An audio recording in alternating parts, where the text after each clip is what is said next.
এই গল্পের শুরু ২০০২ সালের দিকে, যেখানে আমরা একটি মেয়েকে একটি বড় গাড়ির মধ্যে দেখতে পাই, যার নাম ছিল নিয়মি।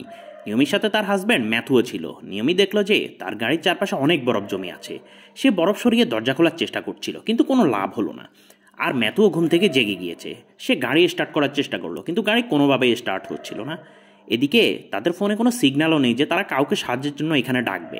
আর দরজাও খুলছিল না, কারণ গাড়ি বরফের নিচে চাপা পড়ে আছে। ঘটনা হলো এক রাত আগের। তারা এ রাস্তা দিয়ে তাদের হোটেলে ফিরছিল, আর ঠিক তখনই বরফ ঝড় শুরু হয়, যার ফলে ম্যাথু তার গাড়ি রাস্তার এক পাশে দাঁড় করায়। দুজনের ভুল এটি হয় যে তারা দুজনই গাড়ির ভিতরে ঘুমিয়ে পড়েছিল। তারা যখন ঘুম থেকে জেগে উঠল, ততক্ষণে তাদের গাড়ি বরফের নিচে চাপা পড়ে আছে। তারা এটিও জানে না যে বাইরে কি ঝড় থেমে গিয়েছে নাকি এখনও বরফ ঝড় চলছে। এদিকে নিয়মি ছিল ৮ মাসের প্রেগনেন্ট, আর তার অবস্থা আরও অবনতির দিকে যাচ্ছিল, কেননা ধীরে ধীরে টেম্পারেচার কমে যাচ্ছিল। কিন্তু তাদের পুরো বিশ্বাস ছিল যে রোড দিয়ে কোনো না কোনো গাড়ি যাবে, আর তাদের গাড়ি দেখে তাদেরকে সাহায্য করার জন্য এগিয়ে আসবে কেউ। কিন্তু তারা জানে না যে বাইরে কোনো রাস্তাই আর অবশিষ্ট নেই, কারণ পুরো রাস্তা বরফের নিচে ঢেকে গিয়েছে। আর এখনও বরফজট চলছিল বাইরে। তাদের কাছে কিছু খাবার মজুদ ছিল, যা তারা ছোট ছোট অংশে ভাগ করে ফেলেছে, যাতে তারা অল্প অল্প করে খেয়ে বেশি সময় টিকে থাকতে পারে। তারা যখন খাবারের মজুদ চেক করলো, তারা দেখলো যে তাদের কাছে ১২ দিনের খাবার মজুদ আছে, আর ২টি পানির বোতল আছে।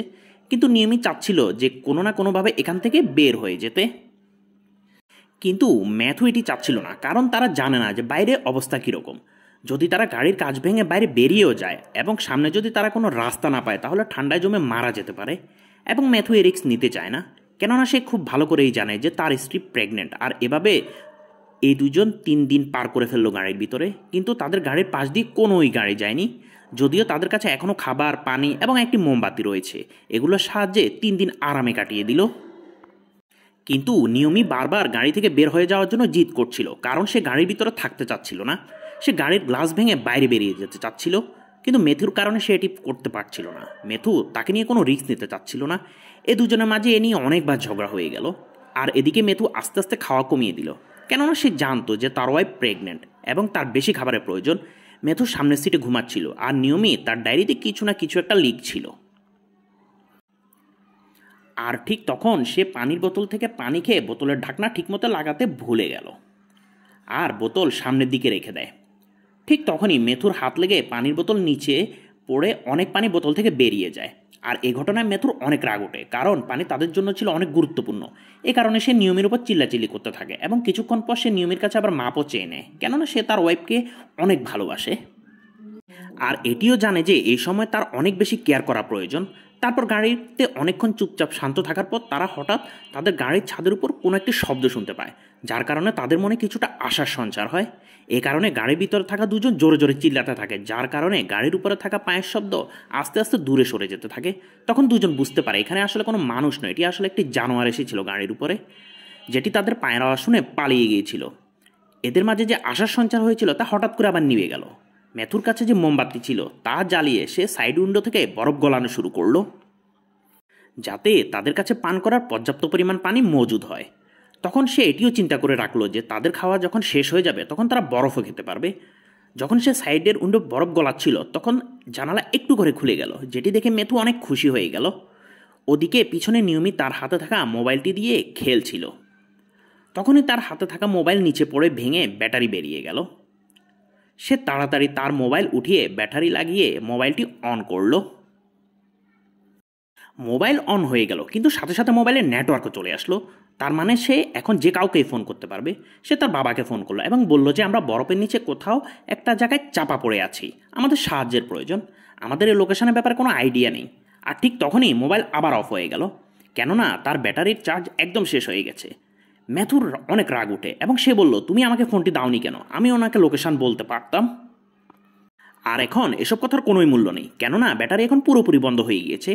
এভাবে আরও ২ দিন পার হয়ে গেল। নিয়মি মেথুকে বলল যে তুমি কিছু খাবার খেয়ে নাও, কিন্তু মেথু অল্প অল্প করে খাবার খাচ্ছিল, যাতে নিয়মি বেশি করে খাবার খেতে পারে।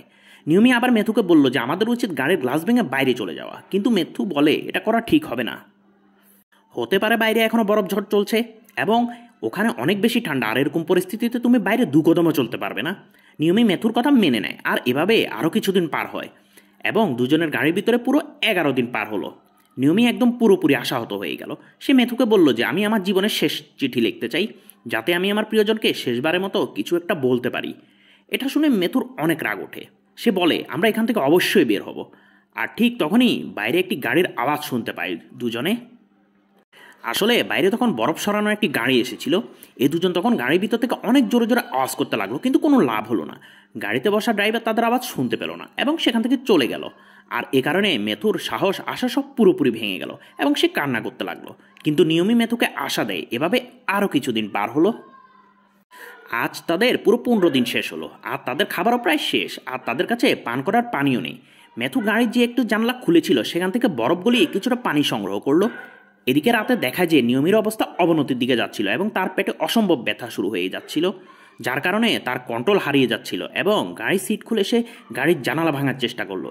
আর তখনই মেথু ঘুম থেকে জেগে যায় আর বলে, তোমাকে শান্ত থাকতে হবে। আসলে নিয়মির ডেলিভারির সময় হয়ে গিয়েছিল, কিন্তু দুজনে কেউই জানে না যে ডেলিভারি কিভাবে করতে হবে।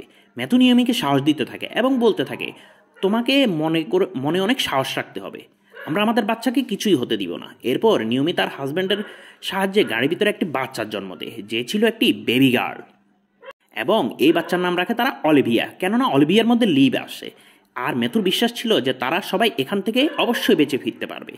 নিয়মি যে গাড়ির গ্লাস ভেঙে দিয়েছিল, যার কারণে গাড়ির ভিতরে এখন অনেক বেশি ঠান্ডা বেড়ে গিয়েছে। এভাবে তারা গাড়ির ভিতরে 20 দিন পার করে ফেললো এবং তাদের খাবার প্রায় একদম পুরোপুরি শেষ। এখন তারা শুধু বরফই খায়। আর এদিকে ঠান্ডা বাড়ার কারণে মেথু তার শরীরের জ্যাকেট খুলে তার মেয়েকে পরিয়ে দেয়, যাতে তার ঠান্ডা না লাগে। কিন্তু এদিকে মেথুর শরীর গরম হতে শুরু করে, কেননা তার জ্বর এসেছে এবং এই জ্বর নিয়ে সে ঘুমিয়ে পড়ে। পরের দিন সকালে নিয়মিত যখন ঘুম ভাঙে, তখন সে দেখতে পায় যে মেথু এখনও ঘুমাচ্ছে। নিয়মি মেথুকে জাগানোর অনেক চেষ্টা করে, কিন্তু সে ঘুম থেকে জাগে না, কেননা মেথু আর বেঁচে নেই। মেথুর মৃত্যুতে নিয়মি পুরোপুরি ভেঙে পড়ে। সে ব্যথায় কাঁপতাচ্ছিল, সে বুঝতে পারছিল না যে সে এখন কি করবে। তার কাছে তার মেয়ে, যার জন্য তাকে এখন বেঁচে থাকতে হবে, আর তাকে যে বেঁচে থাকার জন্য প্রয়োজন খাবার, যা একদমই শেষ, সে তার ডায়েরির পাতা পর্যন্ত খেয়ে ফেলেছিল। আর গাড়িতে আজকে তার পুরো 24তম দিন। তার কাছে তার হাজব্যান্ডের বডিও ছিল। সে তার হাজব্যান্ডের শরীর থেকে সকল কাপড় খুলে সে এবং তার মেয়েকে পরিয়ে দিল, যাতে তাদের গরম লাগতে পারে। 24তম দিনে সে যখন গাড়িতে শুয়েছিল, তখন আমরা বাইরের পরিস্থিতি দেখতে পাই, যেখানে সূর্য পুরোপুরিভাবে আকাশে উঠে গিয়েছিল। সূর্য ওঠার কারণে বরফ আস্তে আস্তে গোল ছিল। আর নিয়মি যে গাড়ির ভিতরে পুরোপুরি হতাশায় ভেঙে পড়েছিল, হঠাৎ তার চেয়ারের উপরে একটি পানির বিন্দু পড়ল। সে বুঝতে পারলো যে বাইরে বরফ গলতে শুরু করেছে। এ কারণে সে আর সময় নষ্ট করলো না এবং তাড়াতাড়ি বরফ সরানো শুরু করলো এবং তার মেয়েকে নিয়ে সেখান থেকে সে বাইরে বেরিয়ে আসলো। সে তার হাজব্যান্ডকে শেষবারের মতো বিদায় জানালো, কিন্তু তার পরীক্ষা এখনও শেষ হয়নি। গাড়ি থেকে বাইরে বেরিয়ে আসার কিছুক্ষণ পর আবার ঝড় শুরু হলো। তার কাছে দুটি অপশন ছিল, হয় সে গাড়ির ভিতরে আবার চলে যাবে, অথবা সে এখান থেকে সামনে আগাতে থাকবে। সে জানতো সে যদি গাড়ির ভিতরে যায় তাহলে মৃত্যু ছাড়া সেখানে আর কিছুই নেই। এ কারণে সে তার মেয়েকে নিয়ে সামনে এগিয়ে যাওয়ার সিদ্ধান্ত নিল। যদিও তার কাছে সামনে চলার মতো যথেষ্ট কোনো শক্তি নেই, কিন্তু সে তার মেয়েকে বাঁচাতে চায় এবং এই শক্তিকে কাজে লাগিয়ে সে লাগাতার সামনের দিকে এগোতে থাকে। কিন্তু পুরো দিন চলার পরও সে বরফ ছাড়া আর কিছুই দেখতে পাচ্ছিল না। সে বুঝতে পারছিল না যে তাকে কোন দিকে যেতে হবে। ঠিক তখনই সে আকাশে একটি প্লেন দেখতে পায় এবং যেদিকে প্লেনটিকে যেতে দেখে ওই দিকেই চলতে শুরু করে। কিন্তু রাস্তা আরও বেশি মুশকিল হচ্ছিল, কিন্তু সে সঠিক সিদ্ধান্ত নিয়েছিল, কেননা এটি ছিল একটি শর্টকাট রাস্তা।